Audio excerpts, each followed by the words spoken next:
Ever felt like life has no meaning? जैसे कुछ भी सेंस ही नहीं बन रहा है. Like you wake up, work, eat, sleep और फिर repeat. Why? बस ऐसे ही. Well, welcome to absurd literature. So, absurd literature वो genre है जो यही पॉइंट रेज करता है.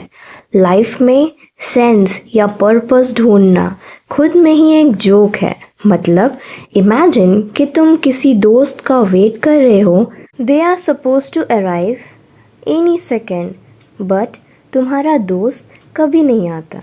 Sounds frustrating, right? But that's Waiting for Godot by Samuel Beckett, a classic example of absurd literature. Now, let's break down the theme of absurd literature. No logic, no reason. Absurd literature में logic के तो नाम पे सिर्फ धोखा होता है. Logic is just an illusion. मतलब imagine तुम पढ़ाई कर रहे हो non-stop, लेकिन एग्ज़ाम की डेट्स कभी नहीं आती. Imagine एक ऐसी दुनिया जिसमें सब कुछ हो रहा है बट कोई प्रॉपर एक्सप्लेनेशन नहीं मिलता. जस्ट लाइक कभी कभी लाइफ में भी तो सब कुछ अजीब लगता है, राइट? नाउ सेकेंड थीम ये है कि characters and their weird behaviour.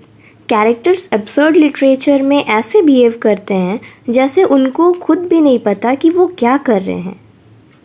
समझो तुम अपने बॉस से सीरियसली बात कर रहे हो और वो तुम्हें रैंडम जोक्स सुना रहे हैं. It's funny but frustrating. Third theme है एग्जिस्टेंशियल क्वेश्चंस. अब इसमें कैरेक्टर्स अपनी लाइफ का पर्पस फाइंड करते हैं या करने की ट्राई तो करते हैं पर उन्हें कुछ भी नहीं मिलता.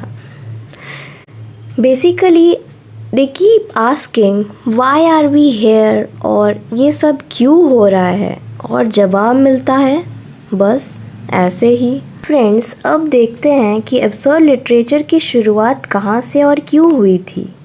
तो एब्सर्ड लिटरेचर की हिस्ट्री शुरू होती है पोस्ट वर्ल्ड वॉर 2 एरा में, जब दुनिया एक एग्जिस्टेंशियल क्राइसिस फेस कर रही थी.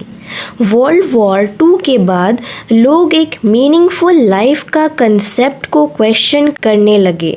सोसाइटी, रिलीजियन और ट्रेडिशन पर फेथ कम होने लगा और दुनिया काफ़ी मीनिंगलेस लगने लगी.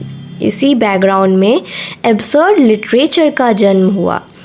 As writers and playwright try to capture this sense of confusion और मीनिंगलेसनेस.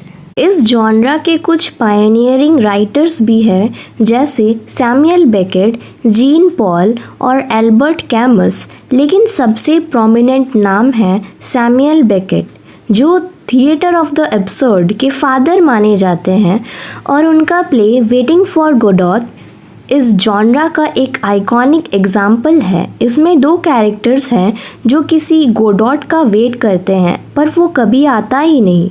एल्बर्ट कैमस ने भी एब्सर्डिज्म का फिलोसॉफिकल फाउंडेशन रखा with his essay the myth of Sisyphus. इसमें उन्होंने बताया कि लाइफ का कोई इनहेरेंट मीनिंग नहीं है और ह्यूमंस बस खुद को समझा के आगे बढ़ना है. जैसे सिसिफस जो रॉक को हिल पे पुश करता है only for it to roll back down. He called this the absurd condition. Now themes and evolution. Absurd literature में टाइम और स्पेस डिस्टॉर्टेड होते हैं और कुछ भी लॉजिकली एक्सप्लेन नहीं होता.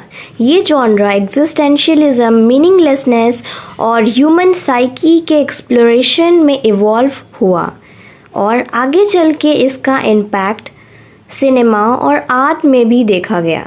इन शॉर्ट, एब्सर्ड लिटरेचर की शुरुआत एक पोस्ट वॉर डिसइल्यूजनमेंट से हुई और सैमुअल बेकेट एंड एल्बर्ट कैमस जैसे राइटर्स ने इनको एक शेप दिया